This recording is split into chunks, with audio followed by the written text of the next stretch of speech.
Thank you, everyone. It is a great pleasure to be coming from Switzerland. I'm based in Geneva, actually, working as an internist at the University Hospitals of Geneva. So it's a great pleasure to travel finally professionally after this beginning of the pandemic. And I take it with us that we should also introduce this presentation in Switzerland, starting with music. We don't do that, but I find this a great idea.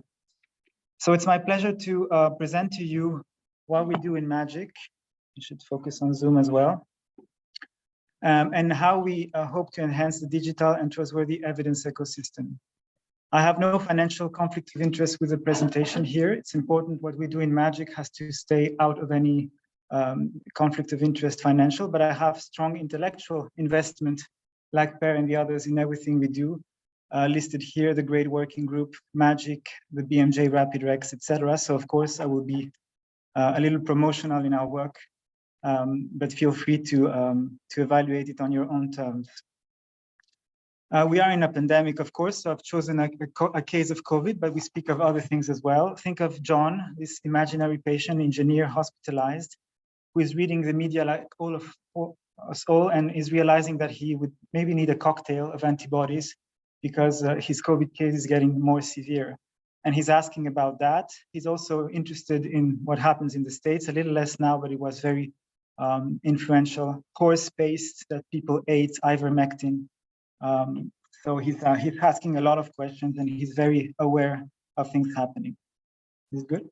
I'm trying to get that way. I'm not sure why it is possible. If you stop there, no. Mm-hmm.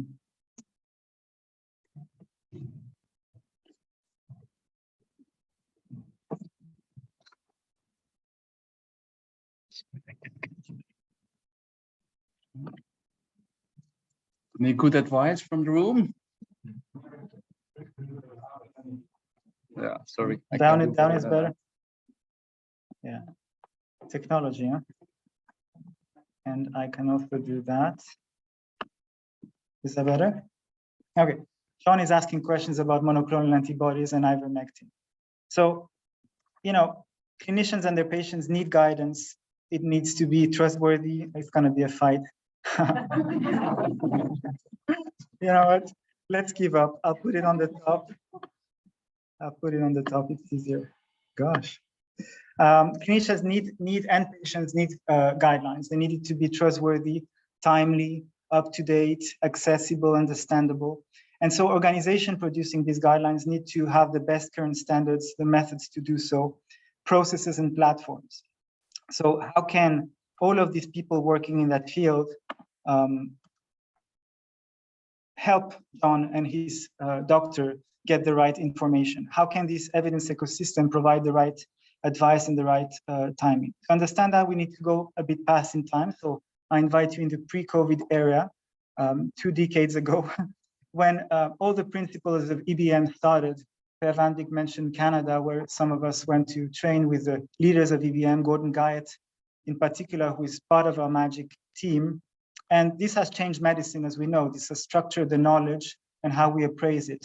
But this has continued to evolve, with the great methodology that many of you know, the WHO is applying in their guidelines like many other partners. So a very structured way of using and appraising the evidence is really the ground work that was needed in order to have a better evidence ecosystem. However, we know many problems remained, particularly with clinical practice guidelines. Lots of publication, this one is very famous, on failure to meet the standards for trustworthiness. Lots of distrust. I spoke of conflict of interest, which is an ongoing problem, not just financial, but intellectual as well. And we saw all the power of opinions in the pandemic and how it can influence what we are supposed to do.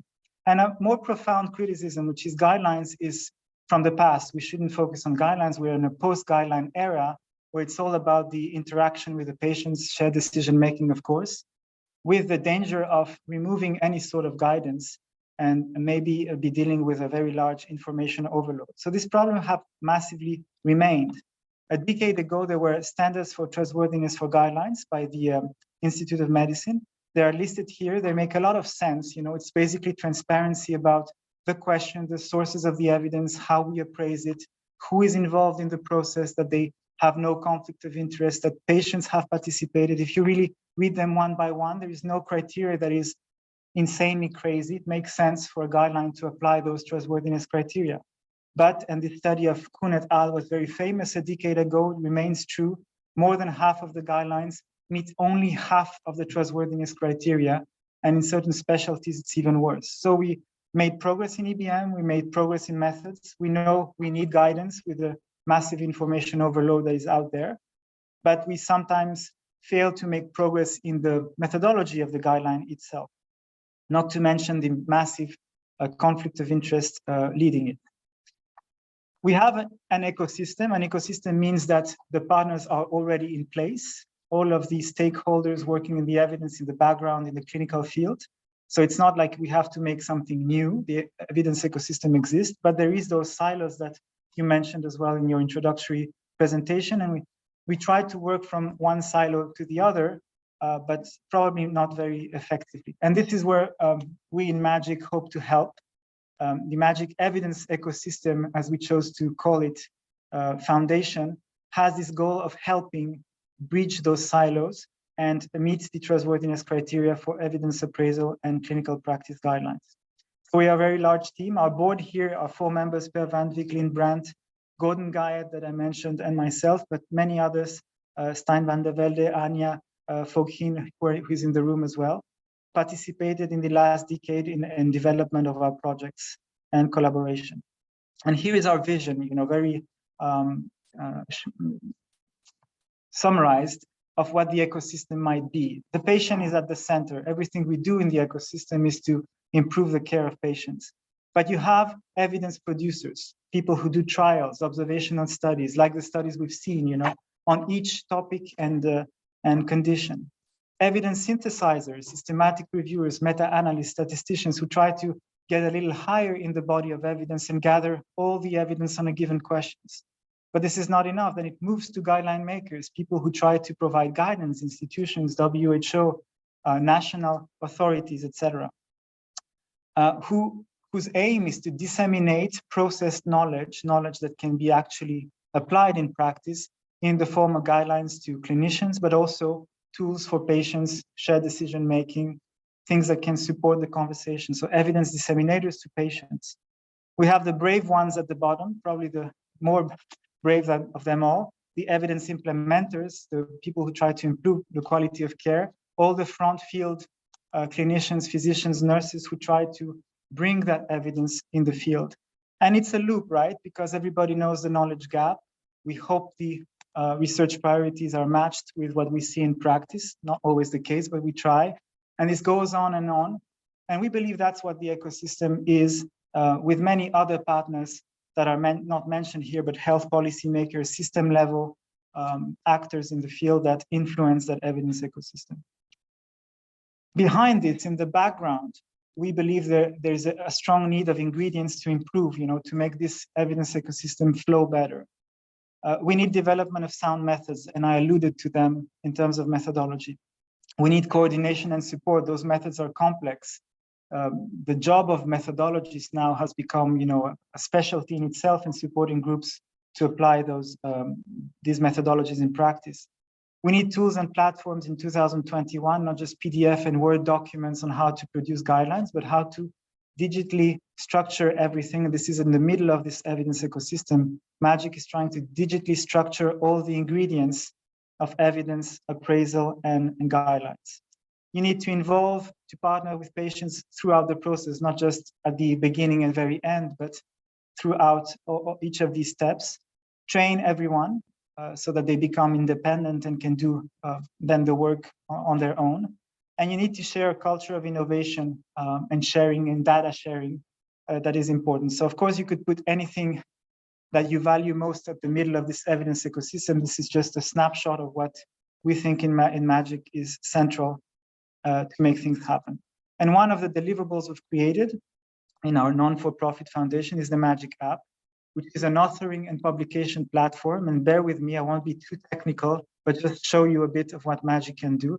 It's now widely used by thousands of users, more than 60 active organizations, many others that have tried it or did some guidelines, but 60 prominent active organizations creating guidelines with magic, and more than 140 public guidelines disseminated through the platform. And this is a summary of what magic can do. So I'll just walk you through. In the middle, there is a technical part that should have been presented by Lynn Brandt, really the mastermind of Magic App. A database of structured and tagged content from the PICO, the question itself, the evidence summary, the effect estimates, the judgments about the quality of the evidence and certainty, the rationale that guideline panels have for any given question is digitally structured at the core of the Magic App. You can get in the Magic App, you can import stuff from other partners in the evidence ecosystem, Revman, Cochrane, Covidence, PubMed, EndNote. So we really value a lot the fact that tools can talk to each other, so you can import things in, that you can export things out. Of course, you still need PDF and Word documents, but also what we call widgets. So it's the technical innovation that allows you to take content from Magic and put it wherever you like on a web platform of your own, on your hospital platform. You can bring evidence summary, bits of recommendations, elements of rationale. So you don't have to be stuck within the way we present the tool, but you can use the data in the tool in other ways, like we have done with the British Medical Journal and the rapid recommendation, and I'll show you that.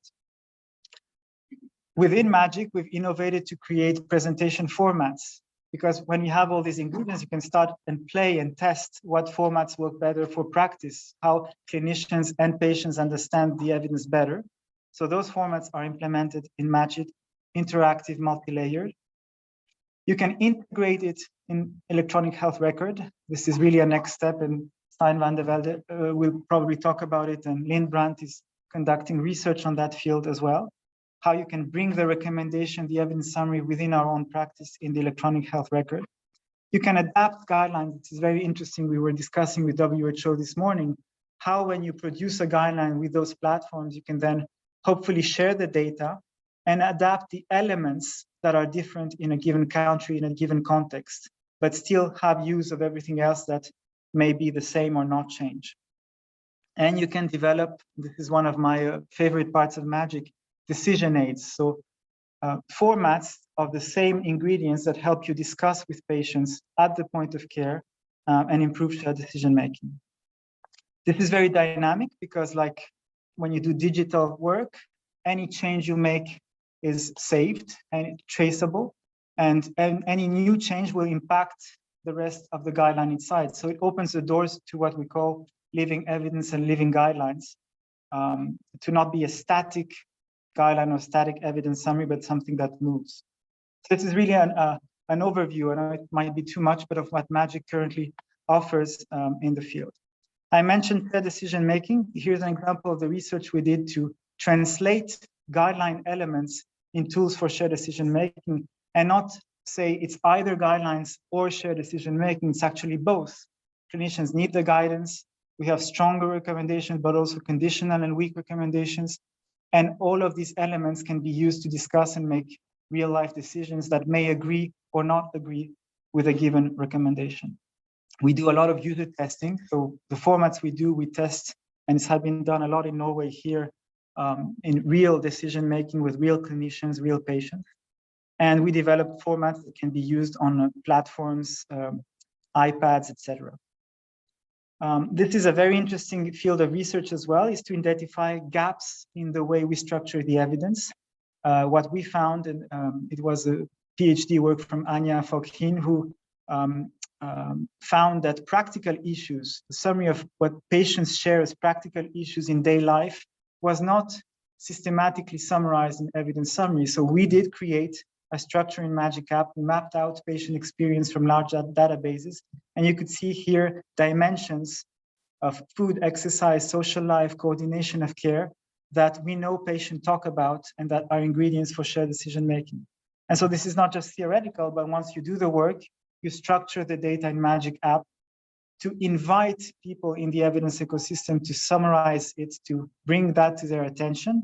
And once they do, to use that in decision aids and in tools for dissemination. So this is a very fascinating piece of work that we also did in the last decade. And then Magic helps you, we spoke of training and method support. he guides you through the guideline methods process. You have to define your PICO, your question, your outcomes, critical, less critical, to summarize the study, to create evidence summaries, to move from evidence to recommendation using standard frameworks that go beyond just the benefits and harms, but also include feasibility, accessibility, equity issues that can be, again, digitally structured in the guideline, and to formulate recommendation with a good strength of recommendation and associated quality of evidence. So the tool is designed to help you train in doing that and do that for your own guidelines. I won't dive into too many technical issues, but it's also didactic, because when you have to enter the data, you realize that, oh, I need the relative effect estimates. I need a systematic review of high quality summarizing the effect of an intervention. I also need to think of what's the baseline risk of a given outcome, mortality, COVID mortality, for example, in a given region or hospital, because whatever that baseline is, I'm able to modify with the evidence summaries upfront. And the tool then helps you compute absolute effects and judge the certainty accordingly. And we create those evidence summaries. Some of them are quite complex, like this one, quite comprehensive, according to grade methodology, where for each outcome you have the effect estimates, the certainty, and lay language summary. So this is a lot of things, right? And then you say, how can we go further in the evidence ecosystem to improve that at a deeper level, particularly on those three elements: evidence synthesis, evidence dissemination to clinicians, guidelines, and dissemination to patients. So we created the project, the Rapid Recommendation, Rapid Recs, in partnership with the British Medical Journal, which shows a journal that shared our views. And we're very fortunate to meet Fiona Godley, who's going to be here, Helen McDonald, and others who really co-created that project with us. It didn't just publish what we did, but we co-created this project of dissemination. And I'm going to share a few examples of Rapid Recs as guidelines used in MAGIC. Here is the process we use in Rapid Recs: is a evidence monitoring through McMaster. We choose a topic that we prioritize together, practice changing, and we aim for the Rapid Recs to do that in 45 days or so, to have a meta-analysis, 1, 2, or 3 meta-analysis on a topic, and in 90 days, recommendations that are disseminated in the BMJ with all the MAGIC formats I've displayed to you. We worked quite a lot over the last 5 years. We did, I counted yesterday, 20 guidelines, including 45 recommendations, and those were informed by 28 systematic reviews, and now 2 living systematic reviews, soon 3, that we did in partnership with WHO. And we try to cover many different topics to make a proof of concept that those methodologies and tools can be applied in different fields. So for example, in screening, prostate cancer, colorectal screening, in primary care, medication, for example, we just produced one on medical cannabis for chronic pain, for example, but also anti-diabetics, SGLT2 inhibitors, GLP-1 receptor agonists for adults with type 2 diabetes. We have drugs in acute care, hospital care, and here we have a prominent Rapid Rec. You notice is a living WHO guideline on COVID-19. So WHO was interested in using some of our approaches and improving their guidelines, and we were fortunate to be working with them, and they'll say more soon on this collaboration.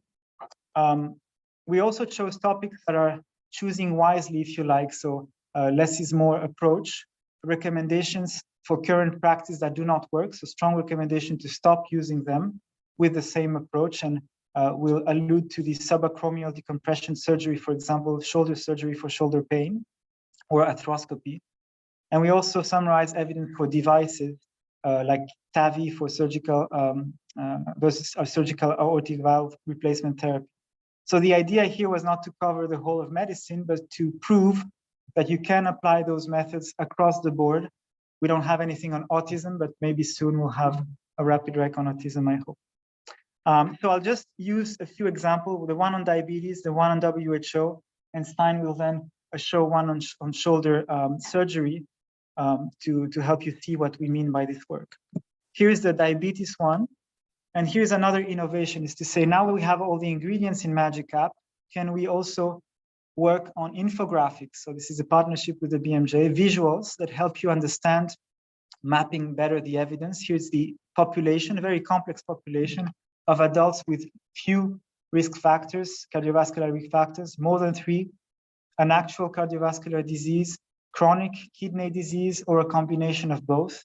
And you can see how we've mapped out here 4 or 5 recommendations according to these different populations. And we were particularly interested in this rapid rec on SGLT2 inhibitors and GLP-1 receptor agonists. I show this example because this is one of the largest evidence summaries I've ever seen. It's tens of thousands of articles screened, but 764 randomized trials combined together. I've never seen that. I think it's one of the largest summarized, but it's quite crazy. You see here the network of all trials comparing different drugs one with each other. And this shows you another challenge, is this information overload, not just with COVID, but with everything else. So many studies that you could read them one by one, even meta-analyzing them is difficult. So can we deal with that information overload? And we believe we have, the panel has in using that methodology. And here you have the infographic of the SGLT2 on the left and GLP-1 agonist on the right.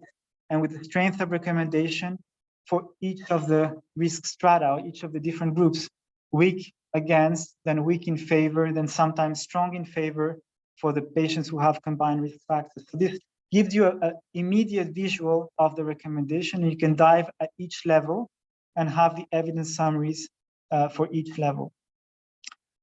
I spoke of tools for shared decision-making or interactive tools. We mentioned Share It, the decision aids we developed. Now we moved from Share It to Match It. And we have several PhD students working on the field with us to test those multiple comparison tools like this one. It allows you to move outcomes in and out, move interventions in and out, and browse the effect of each intervention that you want to focus on or discuss with your patient. You have the usual visuals and infographics, but you also have ways to, again, deal with information overload. With testing, color coding. This is really research now I'm showing to you on how you can find the winners, the drugs that are more likely to work and help, and the losers, the one you shouldn't use for a given population, and help you just digest this massive information. And Magic, with many other partners, is really pushing for that collaboration in the ecosystem.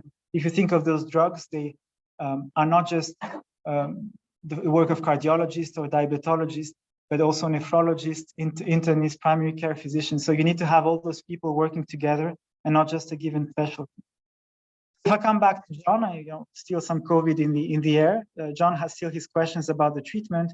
We did partner offer our services to WHO, more to say, to help them with their guidelines.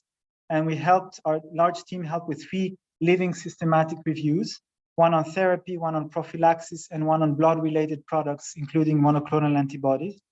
And these are informing the WHO guidelines on therapeutics, which are living guidelines, drug to prevent COVID-19, and the main clinical management guideline from WHO. And in doing so, we have again here the example of the main systematic review.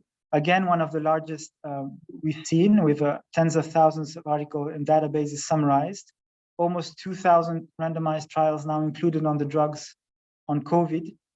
And you see, it's too small, but just to give you again a way to deal with the information overload, 20 interventions, 10 outcomes, 11 outcomes, and how you can map them out and identify that, yes, corticosteroids have some green in the summary, so they have the largest effect with the largest certainty, and many other drugs that you would consider just simply don't work or have too much uncertainty attached to it. We developed new types of infographics with the BMJ, how to compare that very complex network. Here is the network of all interventions in the circle, just comparing mortality. And if you look at all the evidence on mortality, including low certainty, you see one of the most beautiful networks, comparing everything with everything, and you see why discussions on COVID can be so passionate.